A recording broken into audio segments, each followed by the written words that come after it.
Salam jumpa, jemaat yang baik hatinya, rajin menabung dan suka menolong. Hidup kita acap kali berkalang dengan krisis. Terkadang kita berhasil merampungkan sebuah pergumulan hidup, menyelesaikan misalnya satu masalah, melunasi cicilan yang mungkin sudah menunggak dan jumlahnya cukup besar, tetapi kembali kita diperhadapkan pada krisis, masalah atau pergumulan yang baru.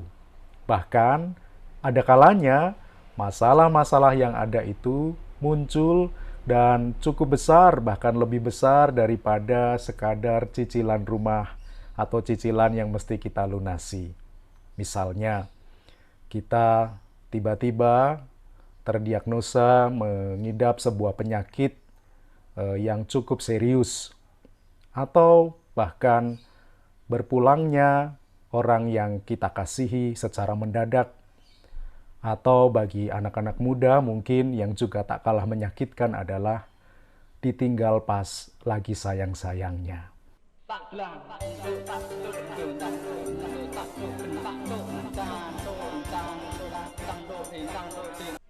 Semuanya ini kukatakan kepadamu dengan kiasan. Akan tiba saatnya aku tidak lagi berkata-kata kepadamu dengan kiasan, tetapi terus terang memberitakan Bapa kepadamu. Pada hari itu, kamu akan berdoa dalam namaku. Dan tidak aku katakan kepadamu bahwa aku meminta bagimu kepada Bapa. Sebab Bapa sendiri mengasihi kamu, karena kamu telah mengasihi aku dan percaya bahwa aku datang dari Allah. Aku datang dari Bapa, dan aku datang ke dalam dunia. Aku meninggalkan dunia pula dan pergi kepada Bapa. Kata murid-muridnya, Lihat, sekarang engkau terus terang berkata-kata, dan engkau tidak memakai kiasan. Sekarang kami tahu bahwa engkau mengetahui segala sesuatu dan tidak perlu orang bertanya kepadamu. Karena itu kami percaya bahwa engkau datang dari Allah. jawab Yesus kepada mereka. Percayakah kamu sekarang? Lihat, saatnya datang, bahkan sudah datang, bahwa kamu dicerai-beraikan masing-masing ke tempatnya sendiri, dan kamu meninggalkan aku seorang diri. Namun aku tidak seorang diri, sebab Bapa menyertai aku. Semuanya itu kukatakan kepadamu, supaya kamu beroleh damai sejahtera dalam aku. Dalam dunia kamu menderita penganiayaan, tetapi kuatkanlah hatimu. Aku telah mengalahkan dunia.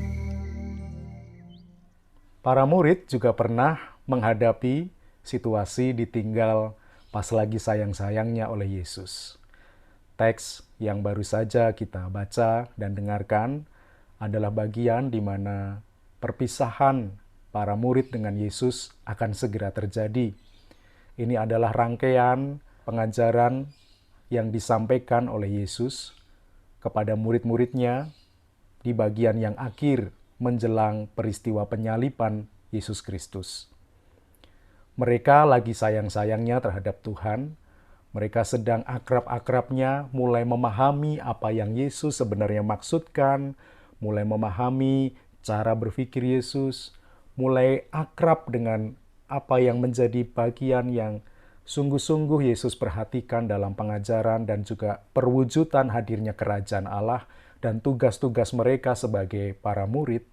Tetapi di waktu-waktu di mana mereka sedang sayang-sayangnya itulah, Yesus mengatakan perpisahannya kepada mereka, menyampaikannya bukan lagi dengan kiasan.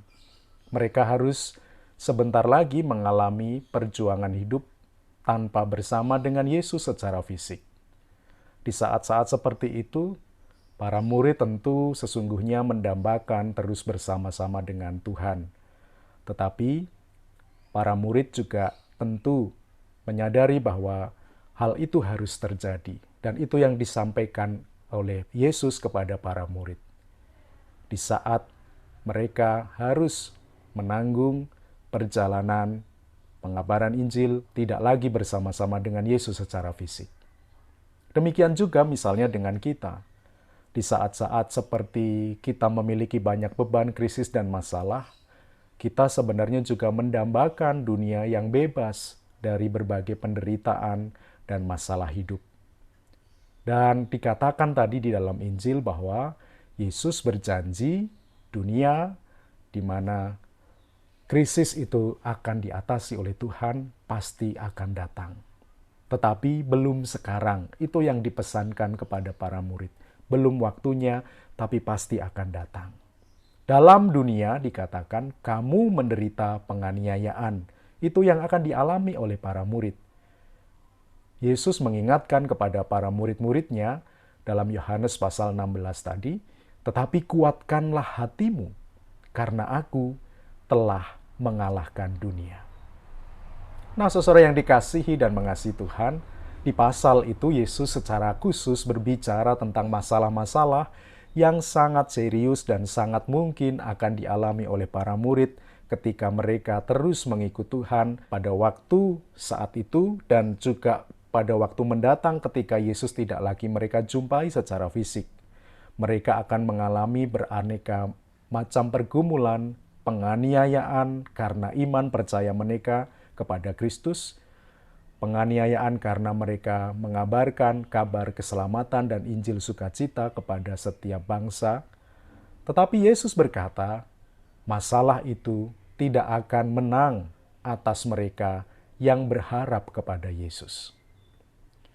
Teks Injil hari ini juga sebenarnya sedang mempersiapkan para murid untuk menerima kuasa dari Roh Kudus. Figur Trinitas dihadirkan ketika Yesus memperkenalkan dirinya sebagai Allah yang juga hadir dalam kehidupan mereka, yang pada waktu itu juga Yesus memperkenalkan Sang Bapa yang juga diperkenalkan oleh Yesus. Kini Roh Kudus dipersiapkan untuk menyertai para murid sehingga ketika mereka terus mengabarkan kabar sukacita itu dengan berbagai tantangan, pergumulan, dan kesulitan serta penganiayaan yang ada, mereka tidak pernah ditinggalkan sendirian, karena mereka akan dikaruniai Roh Kudus yang tinggal diam dalam hati mereka, menuntun dan menyertai perjalanan kehidupan mereka dalam mengikut dan menyebarkan kabar sukacita. Nah, saudara-saudaraku yang dikasihi Tuhan, masalah kecil atau besar, bahkan yang mungkin kita pandang sebagai krisis sekalipun, dapat mengganggu keseharian kita, dapat mengganggu hari-hari kehidupan kita. Tetapi kita membaca Injil dan kita mengingat janji Tuhan Yesus Kristus yang berbicara tentang hari esok yang pasti lebih baik bersama dengan Tuhan. Dan itu yang kiranya juga menguatkan kita ketika dalam waktu-waktu ini kita harus bertarung, berjuang dengan berbagai krisis, kesulitan, dan pergumulan dalam hidup, disertai masa-masa pandemi yang tidak mudah saat ini. Kiranya pengharapan, kekuatan iman, dan juga penyertaan Roh Kudus yang dijanjikan Tuhan Yesus dan ada di dalam hati kita saat ini masing-masing, terus menguatkan langkah-langkah kaki kita untuk tidak membiarkan masalah menentukan hidup kita hari ini dan seterusnya. Karena yang menentukan kehidupan kita hari ini dan seterusnya adalah Tuhan Yesus yang dalam penyertaan kuasa Roh Kudus senantiasa melindungi dan beserta kita semua. Maka jangan takut, karena Roh Kudus beserta setiap orang yang mengandalkan Tuhan. Tuhan memberkati dan menyertai seluruh perjalanan hidup kita.